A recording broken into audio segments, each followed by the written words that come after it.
తిరుమలాచార్యంటికి వచ్చినావు, వాళ్ళ కొడుకులు కాపాడుతావు, వాళ్ళ బిడ్డలు కాపాడుతావు, వాళ్ళ అన్నదమ్ములు కాపాడుతావు, వాళ్ళ పనులు అనుకుంటావు.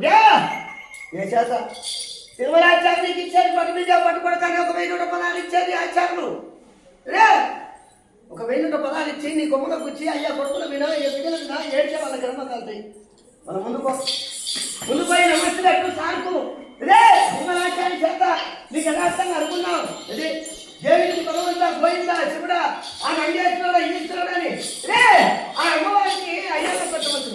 మొక్కు కిందికి నువ్వు దండం పెట్టు. తిరుమలాచార్యునికి కదా తిరుమలాచార్య గేరి కదా అయ్యాలో కొడుకులు దీవించి వాళ్ళ బిడ్డలు దీవిస్తాం. అయ్యా చేత జైలు మరి కొడుకులు ఎత్తుకొని బిడ్డలు ఎత్తుకొని 7వ బిడ్డ అని 7వ కొడుకు అని దొంగలు ఎత్తుమాడతారు సార్. తిరుమలాచార్య ఇదే మరి అడిగిపోతావా? అయ్యా బిడ్డకు బట్టలు పెట్టకపోతే, చెమ్ములు పెట్టకపోతే, ఆయన చీర పెట్టకపోతే, ఆయన రేటు పెట్టకపోతే బిడ్డ